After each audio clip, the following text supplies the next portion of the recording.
Communication. अब non verbal communication भी आपकी स्क्रीन के ऊपर आ रहा है जी। पहले डेफिनेशन पढ़ लेते हैं। By non verbal communication we mean the process of communication without using words. लफ्जों को इस्तेमाल नहीं करते, इसमें सिर्फ हम अपने एक्शंस को जाहिर करते हैं। नंबर 1 लिखा है जी बॉडी लैंग्वेज। नंबर 2 लिखा है ji signs symbols and logos.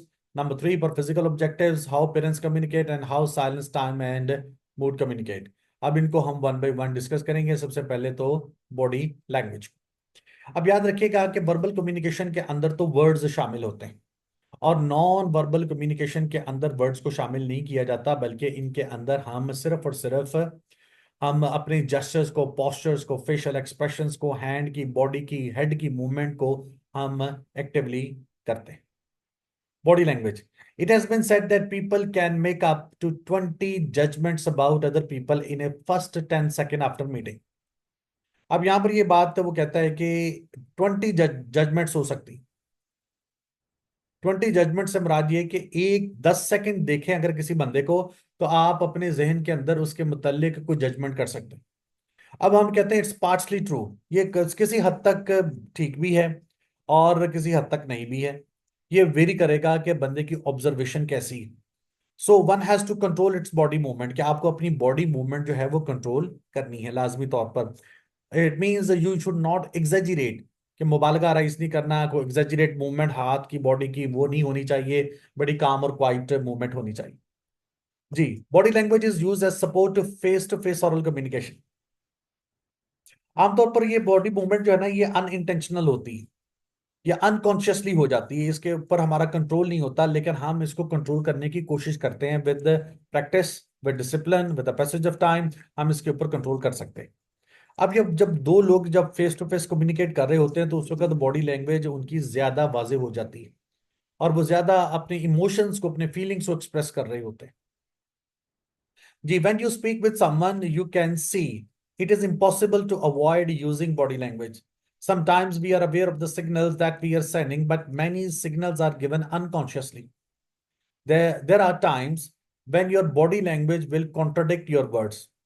For example, you might tell someone that you are interested, but if you are fidgeting, it will show that you are not, that you are in fact uncomfortable. अब यहां पर वो कहता है कि अगर आप किसी को की बात को सुन रहे हैं और साथ साथ आप ये भी कहते जा रहे हैं कि जी जी मैं बहुत ज्यादा दिलचस्पी ले रहा हूं आपकी बात में, जी मुझे समझ भी आ रही है, but you are fidgeting on your chair, यानी अगर आप बेचैन हैं अपनी चेयर के ऊपर और कभी इधर कर रहे, हाथ पांव मारने की कोशिश कर रहे हैं, कभी उधर देख रहे हैं, कभी किसी को तंग कर रहे हैं, और साथ ये भी शो करवा रहे हैं थ्रू द वर्ड्स या बॉडी जेस्चर्स कि मैं इंटरेस्ट ले रहा हूं, तो ये भी है। अच्छा, नॉन वर्बल जेस्चर्स के अंदर हमने एक बैरियर में पढ़ा था कि verbal and non verbal gestures can contradict with each other. Usually मैंने उसका एक एग्जांपल दी थी, मैंने कहा कि अगर आप अपने हाथ को ऐसा करें and put it on your chin, तो आप देखिएगा, हमने उसका भी एग्जांपल दी थी, हमने कहा था कि आपके लफ्ज कुछ और कह रहे हैं but the actions are differently. यानी एक्शंस, मैंने तो कहा कि चिन के ऊपर लिखे, but I am putting it this my thumb and first index finger on my cheek, chin तो ये है, तो कॉन्ट्रडिक्शन आ जाती है। तो ये भी एक कॉन्ट्रडिक्शन की वजह से भी अनकॉन्शियस मूवमेंट है, कि आपके जेस्चर्स कुछ और कह रहे हैं but the words are speaking something else. तो ये दोनों के अंदर फर्क आ जाता है। ओके जी, नेक्स्ट है ji gestures and facial expressions. Some gestures such as twitching, scratching, doodling, and jingling change in your pockets are negative gestures that could be the sign of nervousness or boredom. अच्छा, ये तो एक तो पहली बात याद रखिएगा कि whenever you are standing, तो आपने अगर if you are giving a presentation in front of the people, but you should not put your hand in your pockets, अपनी जेबों में हाथ नहीं डालें, और अपनी कमर के ऊपर भी आप लोगों ने अपने हाथों को नहीं रखनी, ना स्क्रैच करना, ना खारिश करनी, ना ट्विच करना, या डूडलिंग करनी, या जिंगलिंग करनी, और अपने पॉकेट्स के अंदर के जो है ना कोई चीज ढूंढने की कोशिश कर रहे हो। कहते हैं ये all these things are the negative gestures and they are going to show the boredom and the nervousness of yours, क्या आपकी परेशानी को जाहिर करते हैं। आपने कभी भी अपने परेशानी को इस तरह से एक्सपोज नहीं करना। Similarly, a shrug of shoulder when someone asks you a question may not only convey that you do not know the answer, but also that you do not really care. अच्छा, आमतौर पर this has been practiced by most of the Americans. Whenever you are going to talk to them, they always say, you know, this is called the shrugging of the shoulders, कि अपने कंधों को झटकाना। लेकिन हमारे पाकिस्तानी माशरे के अंदर क्या होता है कि जब किसी कंधे को झटकाया जाता है तो उसका मतलब होता है कि you do not know the answer, कि आपको उसके जवाब का नहीं पता। आपसे कुछ पूछता है कि पाकिस्तान के पहले सदर का क्या नाम था, तो अगर आप कंधों को झटकाते हैं तो उसका मतलब है कि यू डू नॉट नो, तो ये आप बता रहे। इसी तरह से tapping your fingers can indicate impatience. अब हम अपनी फिंगर्स को टैप करते रहते हैं अपने टेबल के ऊपर, इस तरह से हम अपनी फिंगर्स को टैप करेंगे कि फिंगर्स को टैप करते हैं तो इस मीन्स वी आर इम्पेशेंट, कि अगर हम बेसब्रे हैं या नर्वस हैं या किसी तरह से हैं, तो ये भी बात इस तरह से शो करेगी। टैप का मतलब हल्के हल्के से किसी, इसी तरह से पाँव को भी हम करते हैं, पाँव को भी हम फर्श के ऊपर टैप करते हैं, ये नर्वसनेस की निशानी है। अब हमारे यहाँ पास बच्चों के पास ना बॉल पॉइंट्स होती हैं।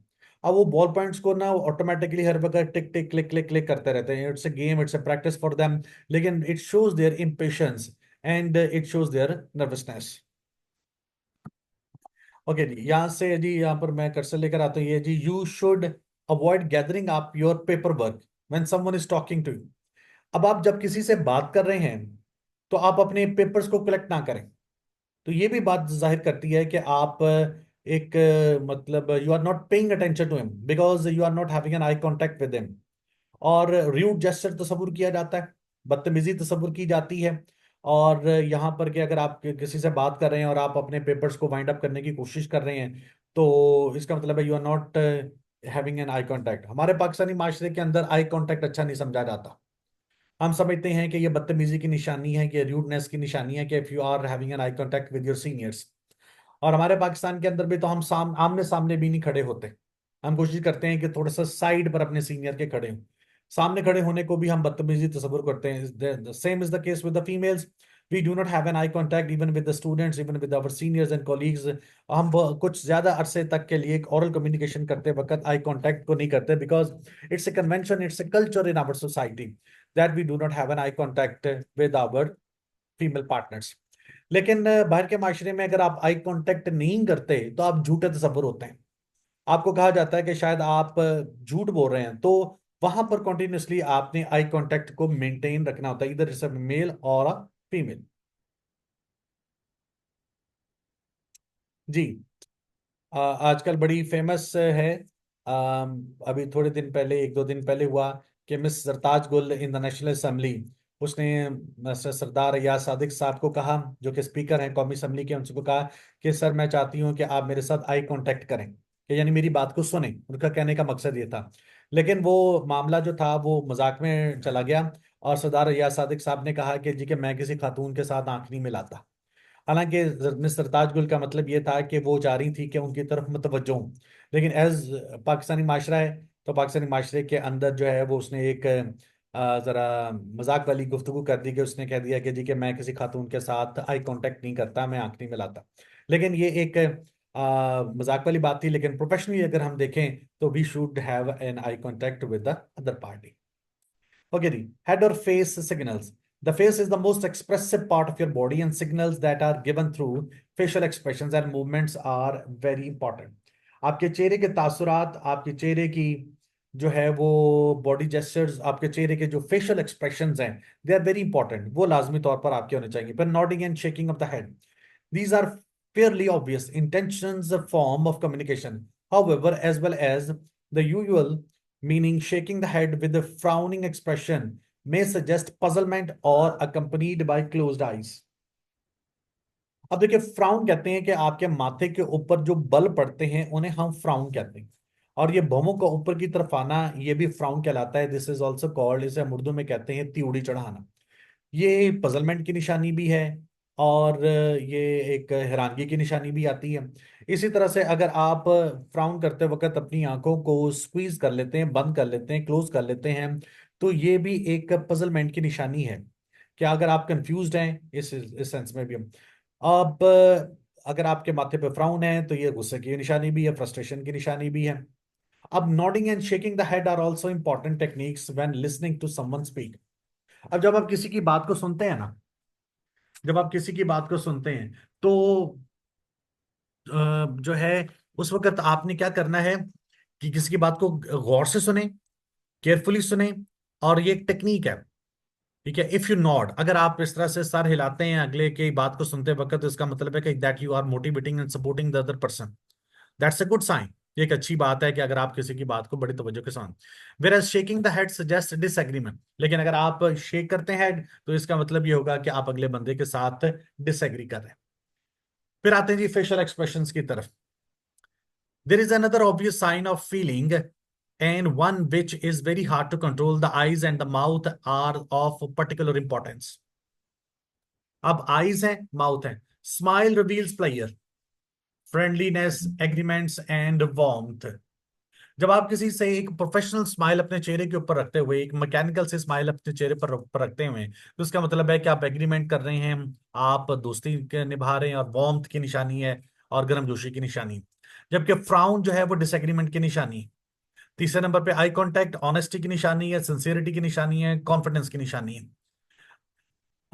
जब आप किसी के साथ आई कांटेक्ट नहीं करते तो ये बोर्डम की निशानी है, लैक ऑफ कॉन्फिडेंस और इनसिंसियरिटी की भी यही निशानी है। फिर उसके बाद आता है जी कांटेक्ट के ऊपर। The amount of bodily contact with people tell us a lot about their relationship. A good firm handshake can signal the beginning and end of a meeting and also signify trust and good faith between the two people involved. अच्छा, जब आप meeting खत्म होती है तो एक दूसरे के साथ शेक हैंड करते हैं। अच्छा, याद रखिएगा ये है वर्टिकल वे के साथ शेक हैंड करना।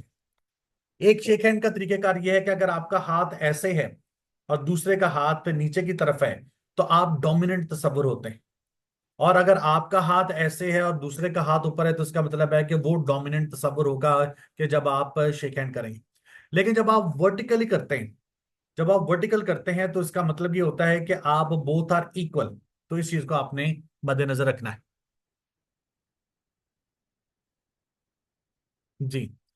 ये वाला मैं थर्ड पैराग्राफ पढ़ रहा हूं ji. This is not the place to explore all the possible cultural differences that surrounds the interpretation of contact, but be aware of what is acceptable and what is not acceptable in the place where you are. Different cultures have different values, and a hug, for example, which might be used in some cultures to offer support or to say a warm thank you, may in other culture give offense. Be careful. जब आप Japanese लोगों के साथ मिलते हैं ना तो वो आपको हग नहीं करते, वो आपके सामने आकर झुक जाते हैं। This is their tradition. इसका मतलब ये नहीं कि वो गुलाम है, इसका मतलब ये नहीं कि वो आपसे इंफीरियर है, but this is their tradition कि वो अपने कल्चर को फॉलो करते हैं। आपने इंडियंस देखा, इंडियंस भी नमस्ते कहकर जो है वो करते हैं, वो हाथ जरूर मिलाएंगे बट इतना ज्यादा गले नहीं मिलते, हग नहीं करते। आप पाकिस्तानियों को देख लीजिएगा, पाकिस्तानियों देखिएगा, सबसे पहले हम हाथ मिलाएंगे, फिर गले मिलेंगे, गले मिलने के बाद फिर हम हाथ मिलाते हैं। अब ये तमाम चीजें जो हैं वो नॉन वर्बल जेस्चर्स को शो करती हैं। फिर आपने देखा होगा कि at the end of every match, specially the cricket match, कि जिसमें उन प्लेयर्स ने अपनी कैप्स पहनी होती हैं, वो यूजुअली क्या करते हैं कि अपनी कैप को थोड़ा सा लिफ्ट करते हैं। अपनी कैप को वो थोड़ा सा लिफ्ट करते हैं, लिफ्ट करके उसके बाद फिर आपसे के साथ शेक हैंड करते हैं। This is once again a gesture of respect, कि अगले बंदे को रिस्पेक्ट देना। और बाहर के ममालिक में तो ये होता है कि आप खवातीन के सामने बिल्कुल भी कैप को नहीं पहनते। आप खवातीन के सामने कैप को नहीं पहनते, ये हैट को नहीं पहनते। वो आपने देखा होगा कि हैट को उतार कर वो अपने अपने आर्म पिट के अंदर उसको टक कर लेते हैं। This is showing respect. इसी तरह से जब वो क्वीन मिलती है तो क्वीन अपना सिर्फ हाथ आगे कर देती है, या फिर जो बादशाह सलामत मिलते हैं हमारे सऊदी अरब के, वो भी अपना हाथ आगे कर देते हैं, और लोग आते हैं और लोग उनके हाथ के ऊपर बोसा देकर या उनके कंधे पर बोसा देकर चले जाते हैं। So it varies from culture to culture कि लोग अपने मुख्तलिफ कल्चर्स के अंदर किस तरह से बिहेव करते हैं जी। नेक्स्ट है जी proximity. Proxemics is the study of how people use space and movement. For example, by going to the top of the table or the highest seat, you can indicate to others that you feel superior to them. Similarly, how people use your and their personal space, moving closer to people they like and away from people they dislike, is also a strong body language signal. अब आप दो लोगों के दरमियान में कितनी space है, खड़े होते वक्त, बात करते वक्त कितनी स्पेस को मेंटेन रखना चाहिए, यूजुअली ये तो आपके अपने कंफर्ट जोन के ऊपर भी डिपेंड करता है, लेकिन साथ ही आपके कल्चर के ऊपर भी डिपेंड करता है। हमारे पाकिस्तानी आप देखिएगा कि अगर आप किसी के साथ बहुत ज्यादा क्लोज हैं तो आप चाहते हैं कि उसके कंधे के साथ कंधा मिलाकर खड़े हैं। हम उसके कंधे पर हाथ भी रख लेते हैं, उसके कमर पे भी हाथ रख लेते हैं। लेकिन बाहर के ममालिक के अंदर डिफरेंट है। वो एक स्टैंडर्डाइज अगर हम मुझसे पूछे तो हम कहते हैं कि 2 से 3 फुट का फासला होना चाहिए। एक तो इसमें यह है कि आपके माउथ की जो स्मेल है वो भी ना आए, इतना डिस्टेंस रखें कि एक दूसरे की जो है ना वो स्मेल को भी आप महसूस ना कर पाए। फिर जो स्पेस आती है मीटिंग के दौरान या फिर कोई फंक्शन होता है, तो आपने देखा है कि जो चीफ गेस्ट है उसकी चेयर एक स्पेसिफिक चेयर होती है, और आपको पता लग जाता है कि इस स्पेसिफिक चेयर के ऊपर मेहमान खुसूसी नहीं आकर बैठ। इसी तरह से जब मीटिंग होती है तो meeting sometimes Oval shaped table बना होता है, और फिर ओवल शेप टेबल के एक किनारे के ऊपर एक जो प्रेसिडेंशियल चेयर मौजूद होती है, तो वो चेयर के ऊपर आकर एक स्पेसिफिक बंदा जो है वो आकर बैठता है, तो इसका मतलब हो जाता है कि who is at the superior position. अच्छा जी, यहां पर आते हैं, ये जो पैराग्राफ है ji, by breaching someone's personal space you can intimidate them and be perceived as overbearing and insensitive। देखिए, हर बंदे की, जैसे अभी मैंने कहा कि एक पर्सनल स्पेस बनाई होती है, उसके अंदर आपने एंटर नहीं होना। अगर आप उसके अंदर एंटर होते हैं और उसको क्रॉस करते हैं, अगर उसकी अपनी लिमिटेशंस को क्रॉस करते हैं और उसकी भी लिमिटेशंस के अंदर पेनिट्रेट होने की कोशिश करते हैं, तो it seems to be an insensitive kind of an act, so we must avoid that. Next आते हैं जी ओरिएंटेशन पे। By this we mean the direction in which your body is facing. If you face the person who is speaking to you, you give the impression that you are listening to him. On the other hand, if you face other way, then it looks as if you have no real interest in them। अच्छा, अब मैं और आप एक दूसरे के सामने इस वक्त बैठे हैं और फेस टू फेस आपके दूसरे के साथ कम्युनिकेट कर रहे हैं, लेकिन अगर मैं इस तरफ को देखना शुरू कर दूं और बात करना शुरू कर दूं, तो how looks, it looks very odd to everyone, कि जी मुझसे बात हो रही है लेकिन देख वो किसी और की तरफ रहा है। Once again, it's a immoral kind of a thing and it's an insensitive kind of a thing. We must avoid such kind of a thing when we are having a communication with other people, especially to our seniors। फिर उसके बाद आते हैं जी postures के ऊपर। This is one of the clearest signs of person's feelings or response। If you sit forward and look at the speaker, you are showing involvement। यानी अगर आप ऐसे करके लीन करके टेबल के ऊपर बैठे हुए हैं और अगले की बात को सुन रहे हैं, तो इसका मतलब है कि that you are showing a very much interest. लेकिन अगर आप बिल्कुल लथार्जिक ले बैक होकर चेयर के साथ पीछे टेक लगाकर ऐसे बैठे हुए हैं, तो शोज कि आप बिल्कुल भी इंटरेस्ट नहीं ले रहे इस चीज के अंदर। इसी तरह से with hands on the back of the head, अगर आपने अपने हाथ इस तरह से अपने सर के पीछे रखे हुए हैं, तो ये भी शो करता है कि आप बिल्कुल भी इंटरेस्ट नहीं ले रहे। इसी तरह से आप फ्री और रिलैक्स नहीं होते। इस अगर आप फ्री और रिलैक्स हैं, अगर आप अपने मेंटली तौर पर हैं, इसका मतलब है कि you are not concentrating on the speakers speeches, और उसके माइंड के ऊपर आप जो है वो फोकस नहीं कर रहे। तो this is called the postures. Postures के बाद आता है ji movements during the speech. A more general kind of a verbal communication concerns movement of any part of the body। If someone is constantly fidgeting with their hands, crossing their legs, अब अगर टांग के ऊपर टांग रखकर बैठना, crossing the leg, tapping their feet, drumming their fingers, बार बार ऐसे करके टेबल के ऊपर बजाना, ये आपकी एजिटेशन को या आपकी नर्वसनेस को शो करती है, और हमें इस चीज को अवॉइड करना चाहिए when we are listening to someone. When you are talking to yourself, try to remain still। Movement is distracting and other people's mannerism can be extremely annoying। Head scratching, chin stroking। देखिए, अगर आप कहते हैं कि head scratching, sir पे खारिश कर रहे हैं, चिन को स्ट्रोक कर रहे हैं, ठीक है, इस तरह की कुछ मूवमेंट कर रहे हैं जिसकी वजह से जो सुनने वाला है उसके अंदर कॉम्प्लिकेशंस पैदा हो रही हैं, या सुनाने वाला है जो स्पीकर है, तो फिर उसके लिए भी बहुत ज्यादा प्रॉब्लम है, उसकी अटेंशन भी जो है वो डिट्रैक्ट हो सकती है। नेक्स्ट है जी punctuality. The time at which you arrive for an appointment will send signals about your attitude। Lateness can show either disorganization or it may be deliberate, because you are really communicating that you regard the other person as a fairly low priority in your day's work। This is also true if someone else arrives for an appointment with you and you keep that person waiting। वक्त पर आना है, punctuality का ख्याल रखना है, time के ऊपर आप लोगों ने पहुंचना है, तो दिस इज वेरी एसेंशियल। फिर आता है ji dress and personal grooming. The way in which you dress says a lot about the way you regard the people you are meeting. In most organisation there are dress codes, purely just understood but sometimes actually written down, which regulate the way that you are expected to dress when at work. Breaking these codes can convey a strong message about your attitudes towards your work. Dress code अच्छा नहीं। अब सबसे पहले हमसे बच्चे पूछते हैं जी कि सर हमारा ड्रेस कोड क्या होना चाहिए when we are going for an interview. हमें पता है जी कि आपका dress code pant shirt coat tie होना चाहिए। कोशिश करें कि सिंगल कलर की शर्ट पहने, कि चेक शर्ट आपने या लाइनिंग वाली शर्ट्स को आप अवॉइड करें। और टाई की भी जो है वो प्रिंटेड नहीं होनी चाहिए, यानी उसके अंदर भी बहुत ज्यादा कलर या डिजाइन नहीं होने चाहिए। सिंगल कलर की आपके पास टाई होनी चाहिए। फिर आपने शूज पहनने हैं। मोस्टली आजकल बॉयज जो हैं वो सॉक्स नहीं पहनते, या वो एंकल सॉक्स पहन के चले जाते हैं। ये भी गलत बात है। तो आप अपनी फुल सॉक्स पहने, टाई लगा कर जाएं। ठीक है। और अगर आप वॉच पहनने के आदी हैं वो पहने, लेकिन वॉच इस तरह की पहने कि वो बार बार आपको ठीक ना करनी पड़े। यूजुअली जो है ना वो इस तरह की लोग वॉच पहन लेते हैं जिसके बाद वो थोड़ी थोड़ी देर के बाद अपनी वॉच को इस तरह से शेक करते रहते हैं। ये ऐसा काम नहीं करना। अगर आप सलवार कमीज पहनते हैं तो उसके ऊपर वेस्ट कोट लाजमी पहन के जाएं, या फिर coat according to the climate and weather आप उस तरह का ड्रेस इस्तेमाल कर सकते हैं। और प्रॉपर ड्रेसअप होके जाएं, अपने बालों को कॉम्ब करके जाएं, और एक स्मॉल कैजुअल लुक देनी चाहिए। फीमेल्स के लिए भी यही है कि अवॉइड पंपी शूज, कि ऐसा शूज मत पहने जब आप इंटरव्यू के लिए जाएं जिससे साउंड क्रिएट हो। ठीक है, एक चीज उससे अवॉइड करना है। कोई बैंगल्स पहन के नहीं जानी। आप बड़े बड़े ईयर रिंग्स जो है वो ना पहन के जाइएगा। रिंग्स पहन के ना जाएं।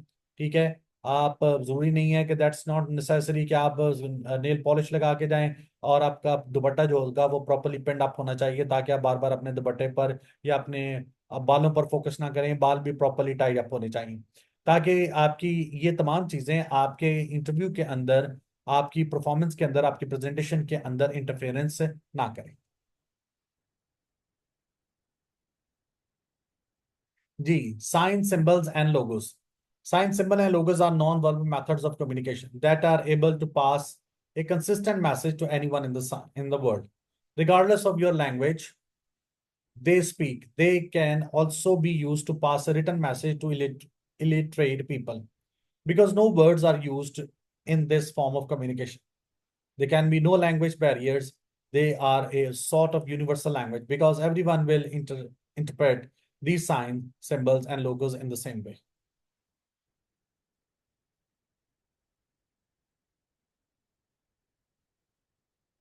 अच्छा, कुछ यूनिवर्सल साइंस एंड लोगोज हैं। जैसे हम कहते हैं थम्स अप का, अब ये, और थम्स डाउन का। फिर आपने इमोजीज देखे होंगे, ये भी यूनिवर्सल अपील रखते हैं। अगर आपको कोई लैंग्वेज नहीं भी आती तो लैंग्वेज ना आने के बावजूद भी आप क्या कर सकते हैं, इन साइंस और इन सिंबल्स को इस्तेमाल कर सकते हैं। तो ये यूनिवर्सल इंपॉर्टेंस के हामिल होते हैं। अब आपने रोड साइंस सिग्नल्स देखे होंगे सड़क के ऊपर जो होते हैं, ये भी यूनिवर्सल है। कि पार्किंग कहाँ पर होनी है, बच्चों का स्कूल कहाँ पर आता है, हॉस्पिटल कहाँ आता है, हॉर्न कहाँ पर नहीं बजाना है, वन वे की खिलाफ वर्जी ना करें। ये तमाम साइंस जो है ना वो वहां पर मौजूद होते हैं।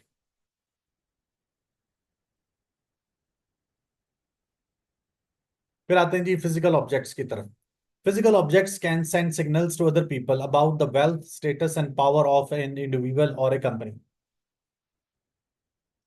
आपके पास पावर है, आपके पास स्टेटस, आपके पास सिंबल है, तो ये बातें आपके लिबास से, आपकी गाड़ी से, आपके बैंक बैलेंस से, आपके जो लिबास है, आपके शूज से, आपकी वॉच से ये शो हो जाती। Ji, such objects can range from type of pen that a person uses to size, design and location of a company's head office. आपका ऑफिस किस जगह के ऊपर मौजूद है कि ये भी बहुत मैटर करता है। ये अगर आप यूजुअली पाकिस्तान के अंदर तो हम चाहते हैं कि ग्राउंड फ्लोर के अंदर हो, लेकिन बाहर के मुल्क में ये वो चाहते होंगे कि भाई चौथी पांचवी मंजिल के ऊपर हो, ताकि पता लगे कि जी कि हम उस पूरे एरिया का जो है वो नज़ारा ले सकें। तो ये डिपेंड करता है कि आपके कल्चर के ऊपर, आपकी इस तरह से। फिर आप किस चेयर के ऊपर बैठते हैं, और आपका डेस्क कैसा है, आपका टेबल कैसा है। यूजुअली क्या करते हैं कि जो ऑफिसर्स हैं, या आपने पाकिस्तान में देखा होगा कि जो ब्यूरोक्रेट्स हैं उनके टेबल बहुत बड़े होते हैं। वो इसलिए बड़े भी करते हैं कि ताकि वो एक डिस्टेंस के ऊपर रहकर लोगों से बातचीत करें, पहली बात। दूसरी बात ये, वो ये भी चाहते हैं कि भी कोई हर बंदा आकर उनसे हाथ मिलाना शुरू कर दे या गले मिलना शुरू कर दे। तो इसलिए भी जो है वो एक डिस्टेंस को जो है वो मेंटेन रखते हैं।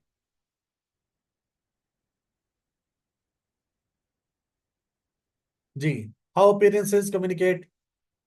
Effect of envelope. आप जिस एनवेलप में डालकर के चीजों को भेज रहे हैं, कहता वो कैसा होना चाहिए। The overall appearance which include it size, colour, weight, postage etcetera may impress the receiver as important और जंक मेल। अब आपने कैसा एनवेलप डाला, आपको भी पता है कि शादी के कार्ड जैसे होते हैं, या फिर शादी वाला लिफाफा जिसमें पैसे डाल के दिए जाते हैं, वो भी आजकल बहुत खूबसूरत किस्म के आए हुए हैं, मार्केट के अंदर मौजूद हैं। तो इससे भी हम चाहते हैं कि हम अगले बंदे को अट्रैक्ट कर सकें। पर्सनल अपीयरेंस में एक दफा फिर देख लेते हैं जी। कहते हैं clothing, jewellery, hair style, neatness are parts of personal appearance. Usually they convey impression regarding occupation, age, gender, nationality, social and job status. आपकी सराउंडिंग कैसी होनी चाहिए, इसमें भी देखते हैं जी।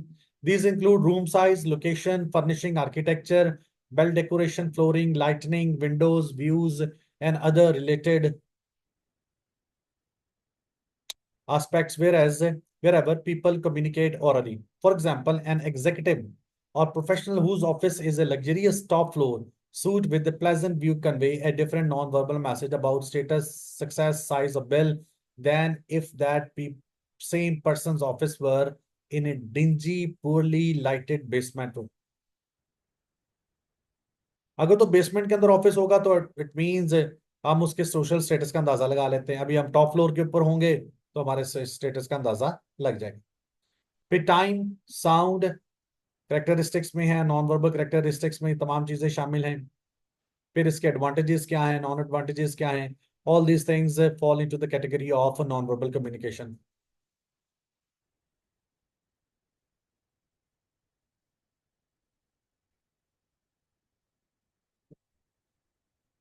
जी, आज का हमारा जो टॉपिक था बेसिकली वो मेमो का, ईमेल का और नॉन वर्बल कम्युनिकेशन का था।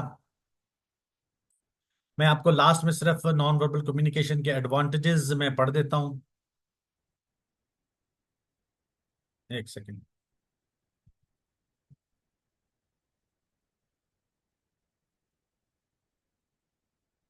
जी, ये वर्बल और नॉन वर्बल जेस्चर्स हैं। ये देखिएगा, नॉन वर्बल जेस्चर्स में standing with hands on hip, readiness and aggressive attitude. इसका मतलब है कि अगर आपने हिप्स पर हाथ रखकर ऐसे करके खड़े हैं तो इसका मतलब है कि you are an aggressive mood या फिर रेडी हैं। नंबर टू जी, ब्रिस्क इरेक्ट वॉक, अगर आप तेजी के साथ चल रहे हैं तो ये कॉन्फिडेंस की निशानी है। तीसरे नंबर पे open palms, sincerity, openness and innocence. जब आप ऐसे करके बातें करते हैं ना तो इसका मतलब है कि you are an honest kind of a person. लेकिन अगर आप हाथों को छुपाकर बात करेंगे, ऐसे करके अपने सीने के साथ लगाकर करेंगे, तो इसका मतलब है कि आप एक लेस कॉन्फिडेंट किस्म के और इनसिंसियर किस्म के शख्स हैं। आर्म्स क्रॉस ऑन चेस्ट, अभी हमने जिक्र किया कि अगर आप ऐसे हाथ बांध कर करें तो इसका मतलब है you are in the defensive mode. फिर उसके बाद हेड हेड टिल्टेड फॉरवर्ड, अगर आप ऐसे करके सर आगे करके बैठे हुए हैं, ये सुन रहे हैं किसी की बात को, तो इसका मतलब है कि आप डीप इंटरेस्ट ले रहे हैं। और shaking head with face turn in a different direction, अब ऐसे करके जब आप गुफ्तगू करते हैं, किसका मतलब है कि आप डिग्रेड कर रहे हैं, ये डिग्रेडिंग एटीट्यूड है किसी बंदे की तरफ आपका। So memo, email and non verbal gestures, ये हमने आज 3 टॉपिक को डिस्कस किया है। कि मुझे उम्मीद है कि आप सब लोगों को बातें समझ में आ गई होंगी। So thank you very much for today. Allah Hafiz.